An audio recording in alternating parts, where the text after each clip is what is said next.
Breaking చూస్తున్నాం. మసూద్ అజర్ను వేటాడి వెంటాడాల్సిందేనా? 3 దశాబ్దాలుగా భారత్ను ఇబ్బంది పెడుతున్న మసూద్కు ఇక పూర్తిగా నూకలు చెల్లినట్లే. ఇప్పుడు మన దేశ అగ్రనాయకత్వం దీని మీదే ఆలోచన చేస్తోంది. రాజధాని ఢిల్లీలో జరిగిన విధ్వంసక కారు పేలుడు ఘటన భారత భద్రతా సంస్థల్లో ఉగ్రవాద నిర్మూలనపై ఒక సరికొత్త సంకల్పాన్ని పెంచిన పరిస్థితుంది. ఆపరేషన్ సింధూర్ దాడులకు ప్రతీకారంగానే జైషే మహమ్మద్ ఈ చర్యకు పాల్పడినట్లు తేలడంతో ఆ సంస్థ చీఫ్ గ్లోబల్ టెర్రరిస్ట్ అయినటువంటి మౌలానా మసూద్ అజర్ను మట్టుబెట్టే అవకాశాల మీద ఫుల్గా ఫోకస్ పెట్టినట్టుగా సమాచారం వస్తోంది. మసూద్ అజర్ను ఎట్టి పరిస్థితుల్లో ఇక్కడ బతకనీయకూడదు, మసూద్ అజర్ పని పట్టాల్సిందే అంటూ పెద్ద ఎత్తున డిమాండ్లు కూడా వినిపిస్తున్నాయి. మసూద్ అజర్ దాదాపు 3 దశాబ్దాలుగా భారతదేశానికి అత్యంత కావాల్సినటువంటి ఉగ్రవాది, మోస్ట్ వాంటెడ్ లిస్టులో ఫస్ట్ ప్లేస్లో ఉన్నాడు మసూద్ అజర్. జైషే మహమ్మద్ సంస్థ పార్లమెంటుపై దాడి చేసింది, పఠానుకోట్, పుల్వామా వంటి దాడులు చేసింది, అనేక హింసాత్మకమైనటువంటి చర్యలకు పాల్పడింది, మన భద్రతా బలగాల్ని మట్టుపెట్టింది, సామాన్య ప్రజలకు కూడా ప్రాణహాని కలిగించినటువంటి పరిస్థితుంది. వందల కొద్దీ చనిపోయారు ఈ ఉగ్రవాద సంస్థ చేసినటువంటి పనితో. పెహల్గాం ఉగ్రదాడికి ప్రతీకారంగా భారత్ చేపట్టిన ఆపరేషన్ సింధూర్లో జైషే మహమ్మద్ ప్రధాన స్థావరం పూర్తిగా ధ్వంసమైంది. ఈ దెబ్బతో మసూద్ అజర్ తీవ్ర ఆగ్రహం వ్యక్తం చేస్తూ కోపోద్రిక్తుడై భారతదేశం మీద పగబట్టినట్లుగా ప్రతీకారం పెంచుకుని ఇలాంటి కార్యక్రమాలు తెరదించుతున్నట్టుగా కనిపిస్తోంది. ఈ బెదిరింపుల పర్యవసానమే ఢిల్లీలో జరిగినటువంటి దాడిగా చూడాల్సిన అవసరం ఉంది. ఎప్పుడైతే మనం ఆపరేషన్ సింధూర్ చేశామో, ఎప్పుడైతే మనం పెద్ద ఎత్తున అక్కడ ఉగ్రస్థావరాలను లేపేశామో, మసూద్ అజర్కు సంబంధించినటువంటి కీలకమైన వ్యక్తులు, జైషే మహమ్మద్లో కీలకమైనటువంటి వ్యక్తులు, ఆ చీఫ్ మసూద్ అజర్ అలాగే ఉన్నాడు, కానీ ఆ కుటుంబానికి సంబంధించినటువంటి ముఖ్యమైన వ్యక్తుల్ని, వాళ్ళ భార్యల్ని, పిల్లల్ని అందరినీ కూడా ఆ ఉగ్రవాద స్థావరాలను లేపేసినప్పుడు వాళ్ళు కూడా చనిపోయారు. కానీ మసూద్ అజర్ ఇంకా అతని గుండె మీద బలమైనటువంటి గాయం చేశారు కాబట్టి ఇప్పుడు ప్రతీకారానికి దిగిన పరిస్థితుంది. మసూద్ అజర్ను ఎట్టి పరిస్థితుల్లో ఉపేక్షించకూడదు. ఢిల్లీ లాంటి దాడులు ఇంకా చాలానే చేసే అవకాశం ఉంది. ఢిల్లీలో జస్ట్ శాంపిల్ మాత్రమే. ఢిల్లీలో ఆ కారు బాంబు పేలుడు జరగక ముందు ఆ రోజు ఉదయమే పెద్ద ఎత్తున ఈ ఉగ్ర కుట్రని భగ్నం చేసిన పరిస్థితుంది. డాక్టర్స్ని అరెస్ట్ చేశాం. 2900 కిలోలకు సంబంధించిన ఐఈడిని, పేలుడు పదార్థాలని కూడా మనం స్వాధీనపరుచుకున్న పరిస్థితుంది. ఒక పెద్ద ఎత్తున ఒక కుట్ర, white collar eco terror system, దీన్ని వాళ్ళు బేస్ చేసుకొని బాగా చదువుకున్న వాళ్ళని, ప్రొఫెసర్లని, డాక్టర్లని రిక్రూట్ చేసుకొని పెద్ద ఎత్తున వీళ్ళు దేశంలో దాడులకు ప్లాన్ చేస్తూ ఉన్నారు. ఇదంతా దేనికి చేస్తూ ఉన్నారు?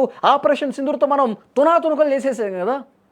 అక్కడ ఉగ్రవాద సంస్థలకు సంబంధించినటువంటి స్థావరాలను పూర్తిగా నామరూపాలు లేకుండా చేశాం కాబట్టి మన మీద పగబెట్టి ఇప్పుడు దేశం మొత్తం అల్లర్లు చేయాలి, దేశం మొత్తం మీద ఈ విధంగా దాడులు చేయాలని చెప్పి పనిగట్టుకున్న పరిస్థితుంది. మసూద్ అజర్ను ఇక ఎట్టి పరిస్థితుల్లో ఉపేక్షించే పరిస్థితి లేదు. ఈ ఢిల్లీ పేలుడు జరిగిన తర్వాత హై లెవెల్ మీటింగ్ జరిగింది అమిత్ షా నాయకత్వంలో.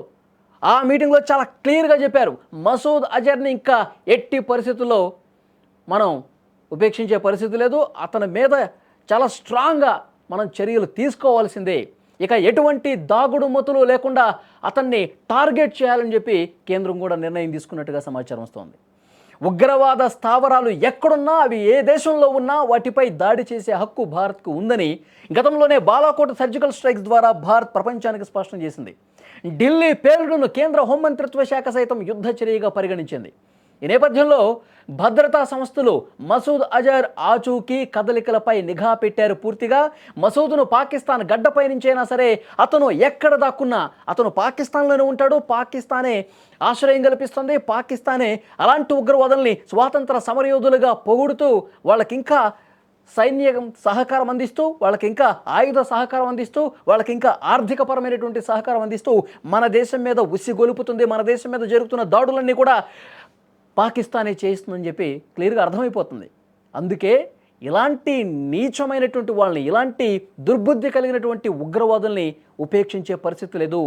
వీళ్ళ మీద ఇంకా మనం కొద్దిగా ఉదాసీనత ప్రదర్శిస్తూ చూద్దాంలే అనుకుంటే అమాయకులైనటువంటి ప్రజలు గాల్లో కలిసిపోయే ప్రమాదం ఉంది.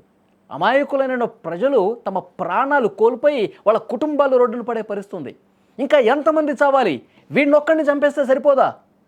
ఇది జరుగుతున్నటువంటి చర్చ. డాక్టర్ ఉమర్ నబీ వంటి ఉన్నత విద్యావంతులు ఎవరైతే ఈ పేలుడు చేశారో ఢిల్లీలో, ఉన్నత విద్యావంతుల్ని ఉగ్రవాదులుగా మార్చేసి దేశం మీద దాడులకు పంపే ఈ డాక్టర్ మాడ్యూల్కి మాస్టర్ మైండ్ ఈ మసూద్ అజరే, వీడిని అంతమొందిస్తే కానీ మన దేశానికి ప్రశాంతత లేదని చెప్పి హై లెవెల్ మీటింగ్లో ప్రధాని, హోంమంత్రి, రక్షణ మంత్రి అందరూ కూడా ఒక్క తాటి మీద చాలా బలంగా నొక్కి చెప్పినట్టుగా సమాచారం వస్తోంది. జైషే మహమ్మద్ నెట్వర్క్ను కూకటి వేళ్లతో సహా పేకలించేయాల్సినటువంటి అవసరం ఉంది. ఇది భారత్ ముందున్నటువంటి అసలైన కర్తవ్యం. మసూద్ అజర్ ఎక్కడ దాక్కున్నా, ఎంత శక్తివంతమైనటువంటి ప్రదేశంలో ఉన్నా, ఎలాంటి రక్షణ వలయంలో ఉన్నా దాన్ని ఛేదించుకొని పోయి మన బలగాలు చావు దెబ్బ కొట్టాల్సినటువంటి సమయం ఆసన్నమైందని చెప్పి మన భద్రతా బలగాలకు ఆదేశాలు కూడా మరికొద్ది రోజుల్లోనే వెళ్ళే అవకాశం స్పష్టంగా కనిపిస్తుంది. ఇప్పుడు ఈ జైషే మహమ్మద్ చీఫ్ని అలా వదిలేయటం వల్లే మసూద్ అజర్ ఆ రోజు చావకపోవటం వల్లే ఆపరేషన్ సింధూర్లో ఇప్పుడు ఇలాంటి దాడులు జరుగుతూ ఉన్నాయి. పైపెచ్చు ఈ మసూద్ అజర్ సోదరి సాదియా అజర్ ఏమేం చేస్తుంది తెలుసా? ప్రతి దేశంలో కూడా ఏదైతే పగబట్టినటువంటి దేశాల్లో వాళ్ళు రిక్రూట్లు వేసుకుంటూ ఉన్నారు. ఒక మహిళా విభాగాన్ని ఏర్పాటు చేసుకున్నారు. ఆ మహిళా విభాగంలో చాలామందిని ఇప్పుడు ఈ ఢిల్లీ పేలుళ్ళకి సూత్రధారిగా భావిస్తున్నటువంటి షహీన్ ఎవరైతే డాక్టర్ ఉందో ఆమెని మన దేశానికి వాళ్ళ మహిళా విభాగం చీఫ్గా నియమించినటువంటి పరిస్థితి ఉంది. ఇలా ఎంతోమంది ప్రొఫెషనల్స్ని నియమించుకుని దాడులకు పాల్పడుతూ ఉన్నారు. సో డెఫినెట్గా దీనికి అడ్డుకట్ట వేయాలంటే మసూద్ అజర్ని, జైషే మహమ్మద్ని నామరూపాల్లో లేకుండా చేయాల్సినటువంటి అవసరం ఉంది. అతి త్వరలోనే అది జరుగుతుంది. మసూద్ అజర్ ఖతం అనే వార్త ఎప్పుడైతే వస్తుందో అప్పుడే మన భారతదేశానికి ఇలాంటి ఉగ్రదాడుల నుంచి రక్షణ కలుగుతుందని చెప్పి ప్రధాని మోదీతో సహా ప్రతి ఒక్కరూ ఆలోచన చేస్తున్నటువంటి విషయం. ఆపరేషన్ సింధూర్ 2.0 అతి త్వరలోనే రాబోతోందని చెప్పి చాలా పక్కాగా క్లియర్ కట్ ఇన్ఫర్మేషన్ వస్తుంది. ఈ వీడియో చూస్తున్న ప్రతి ఒక్కరూ రెస్పాండ్ కండి. ఎంత దుర్మార్గంగా ఇలాంటి దాడులు చేస్తున్నటువంటి జైషే మహమ్మద్ మసూద్ అజర్ని ఎంత త్వరగా మట్టుబెట్టాలి? ఈ దాడులన్నింటికీ సూత్రధారైనటువంటి ఆ సంస్థని నామరూపాలు లేకుండా చేయాల్సిన అవసరం ఉందా లేదా? Please comment.